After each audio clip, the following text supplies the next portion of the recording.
Hello. We've had a couple videos about emotional blackmail, how to identify if that's what you are experiencing in your relationship, what it is about some of us that makes us easy victims, what it is that might be behind a person that chooses to blackmail someone emotionally, and ways to cope with it. Although the strongest recommendation that I picked up from the articles I read was that you need to detach from the situation, get some distance so that you can clear the fog, fear, obligation, guilt that has been created because of your unknowingness about what is going on. You have to keep in mind, although it hasn't been brought up, that a lot of these are karmic relationships. There has been something that has gone on in past lives that carried over to this life and that now needs to be resolved to pay off that karmic debt. It could be that it's payback for something. It could be that it is intended to help you grow and ascend by having to do something very hard. These are challenging relationships, whether you believe in karma or not. This video is about ways that you can possibly stop the emotional manipulation if you're not at that place where you are ready to do the hard stuff and get out of the relationship that you know is not healthy for you. You know, there are so many wounds on both sides of this. It's not like any of this is easy. But if you're at the stage where you know that what has been going on is not good for you, and that's not good enough for you to decide to get out, keep in mind that enabling the behavior in someone else is not good for them or their spiritual growth. Just something to keep in mind. So if you're not ready to do that really hard thing, this one is about things that you can do to try to stop the manipulation if you feel that this is love and not karma, even though the behavior is taking such a toll on you. If you feel like you have to put in even more time than you already have, possibly you can make the situation more bearable for yourself by trying some of these. The first point is there is no point in being honest with an emotional manipulator and expecting to get the same back.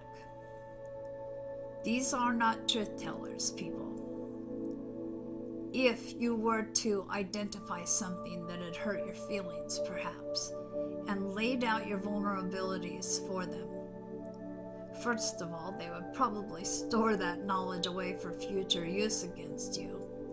But secondly, you're not going to get honesty. These are not people that are committed to telling the truth.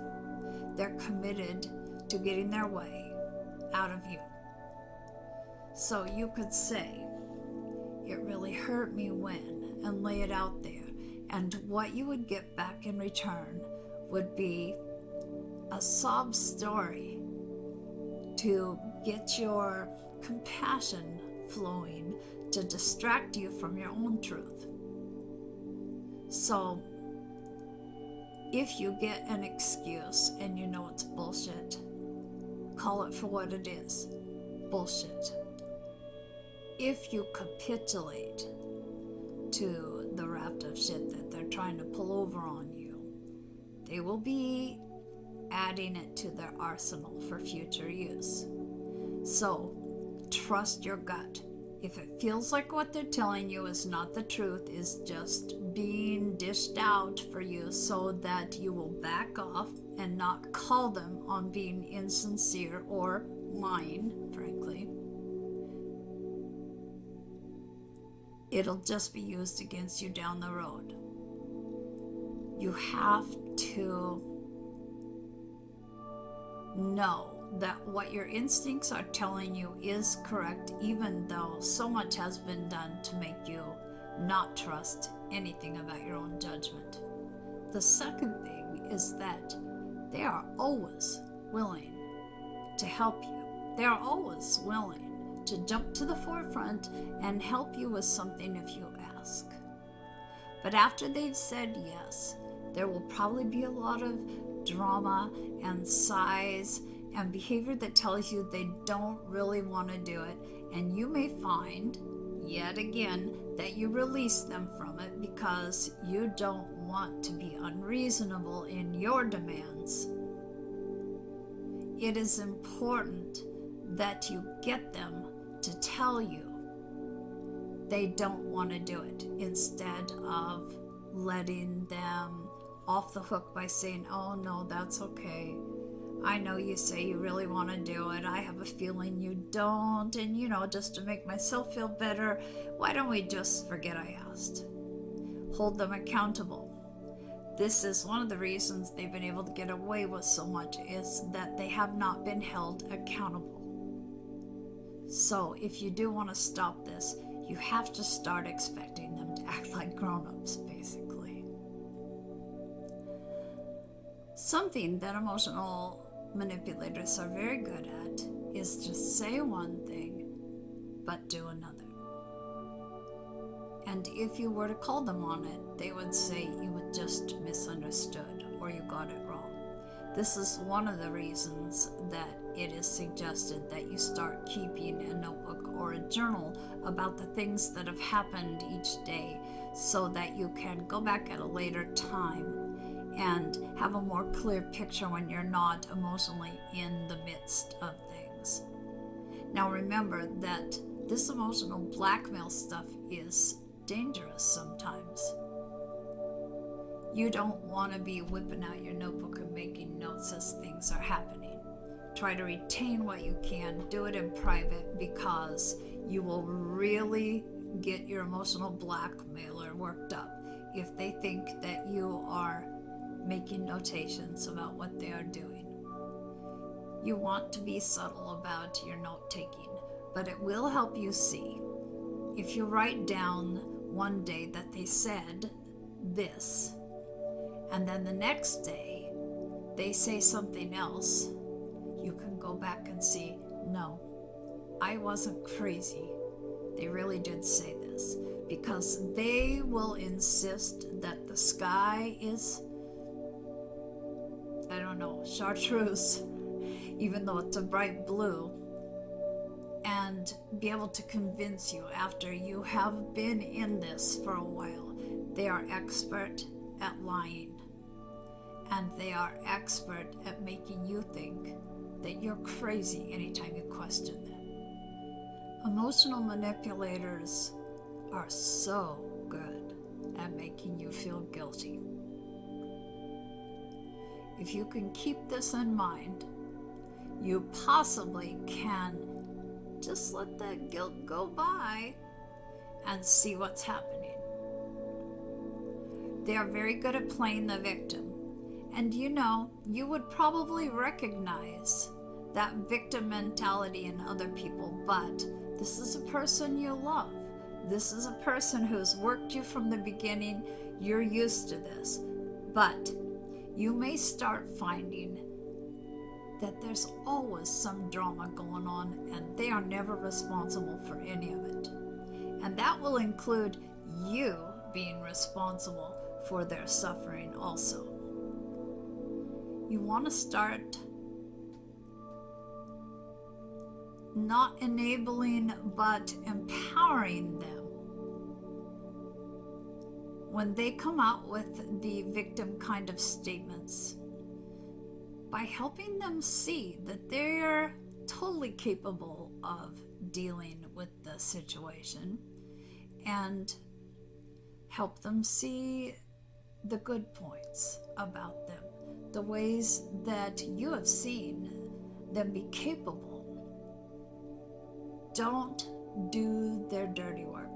None of us should be doing anyone's dirty work. If you want to do your own dirty work, that's up to you. But you certainly aren't responsible for anyone else's. If someone says they just can't manage it and you know that there is no legitimate reason that they can't, tell them. You know, I have every confidence that you can handle this, and I'll be right here to praise you when you come back and tell me you've done it. You go. This is a matter of starting to call your person on this bullcrap that you would not be accepting from other people. And it's not going to be easy, but think of it as empowering them once again, because what you've been doing all along is enabling them. You may have to get creative about how you phrase things, but you can find a way to encourage them. I'll just share a personal story. When I realized that I had been enabling my family and started saying no, I was accused of having become mean after my brain surgeries. Well, it wasn't that I had become mean, it was that I had started to know my truth and started a little bit to see my value and started to realize how imbalanced the family dynamics had been, because I always jumped in when there was the least little indication that someone was having difficulty or didn't have time or wasn't sure how to do it.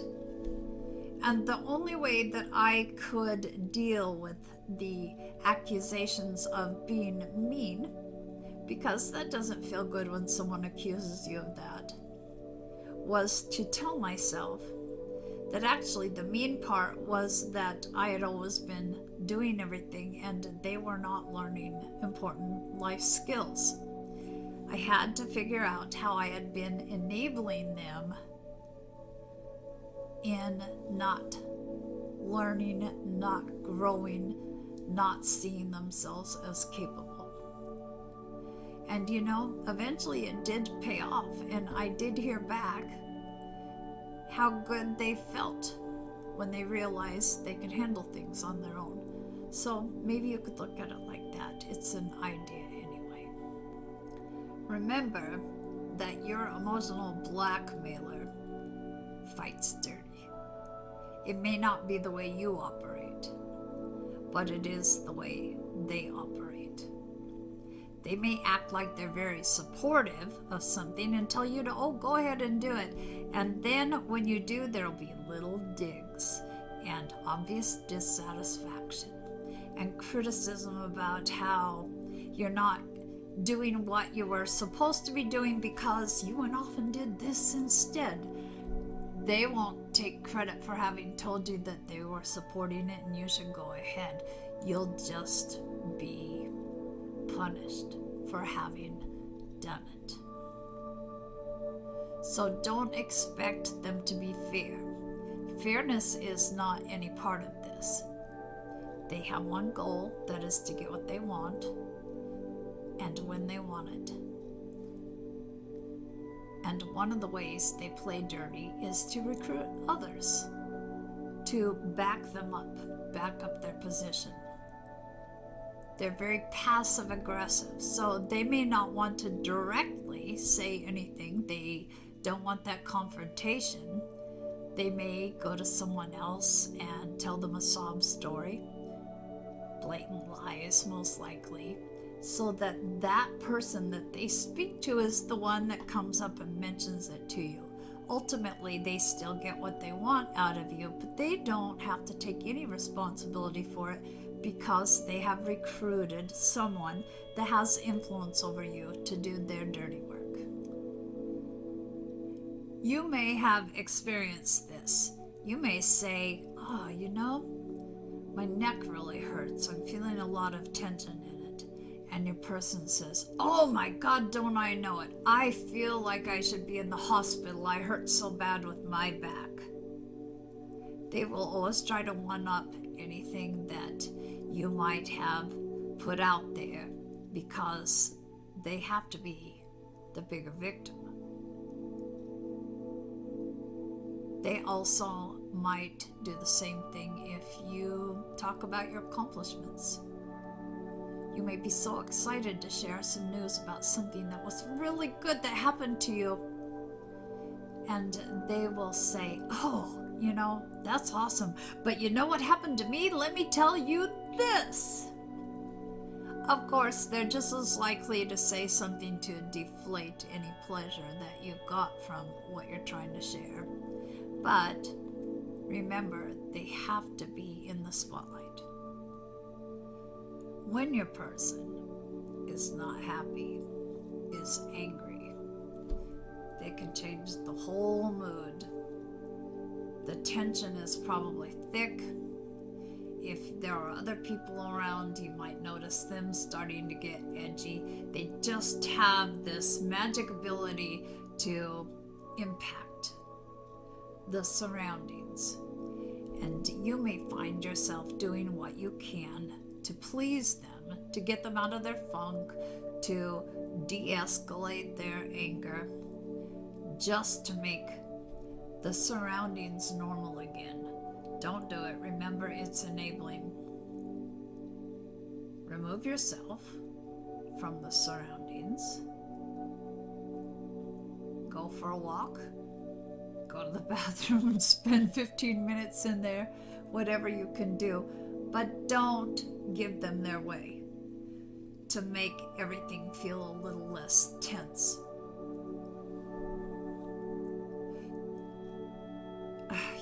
I hesitate to share this, but I guess I'm going to share it anyway. My sister, who has passed away, used to just fly off the handle into a rage, and it was so disturbing. It was so uncomfortable that people would do whatever they could to get her to calm down. So I understand this. I understand the desire to just make this awful feeling go away, but it is better to make yourself go away out of the immediate atmosphere of the person than to appease them, because you're just basically feeding the monster, if that makes sense. It may be easier to feed them what they want, to make them happy, but it's not going to ever change your situation to a better one. They're not going to change by all the effort you make to keep them happy. They're just going to keep asking for more. The last thing here is that emotional manipulators don't have any sense of accountability. In their minds, they are always the one who's had something done to them. They never have a part in it. They are going to play up the awful things that have been done to them to get your sympathy. Don't fall for it. In fact, it's quite common that early in a relationship, an emotional blackmailer will share some really intimate information with you that will show you how taken advantage of they've been in their life and put upon, misunderstood, just really, really had a hard time to make you feel sympathetic toward them. It is all to set themselves up in the position they want to be. So you can listen if they want to share, but don't reinforce their thoughts that they had nothing to do with it. Don't fall for this stuff. It's not going to be easy to come up with a whole new way of dealing with this person without them going, something's going on here.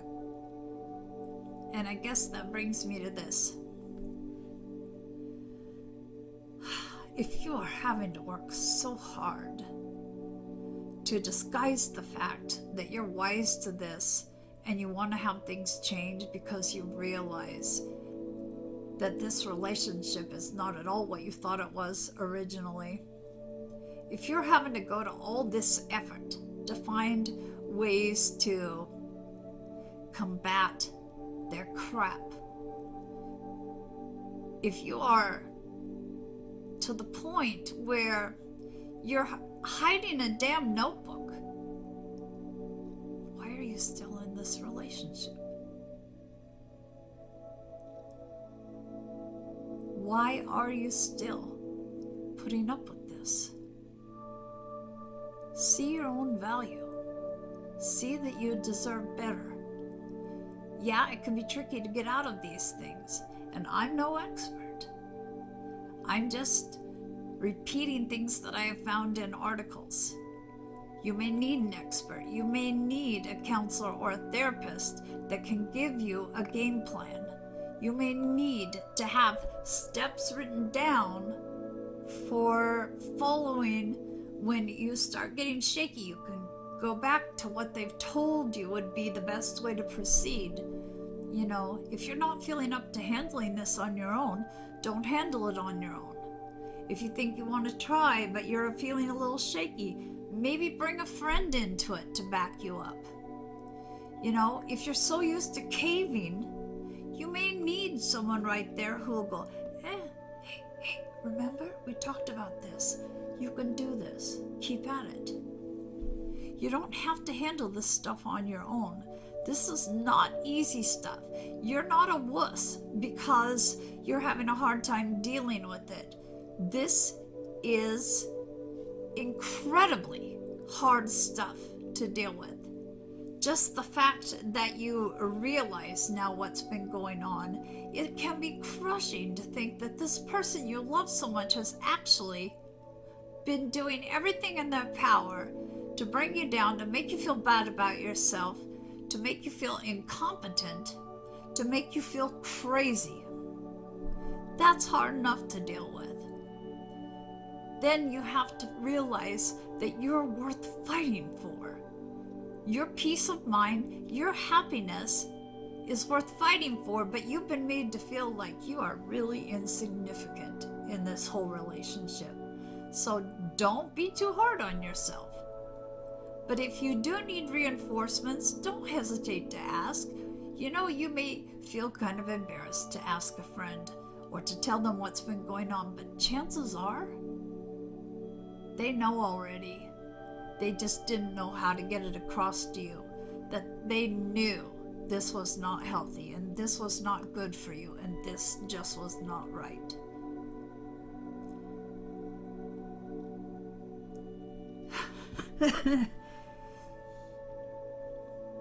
I got a little worked up there. Sorry about that. It's just that I have been doing these videos. It brought up my righteous indignation that so many of these people are getting away with this because there is a lack of self-worth, a lack of self-esteem on the part of their partner. And they have been handpicked because they will be easy to do this to. And it makes me angry, quite frankly.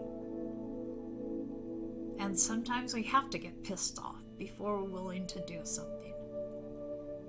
If you're trying to deal with this, I hope that some of these tips might help make your life easier. But I would encourage you to start working on whatever you need to do to see that you're worth more than this. You are worth better. You don't deserve this.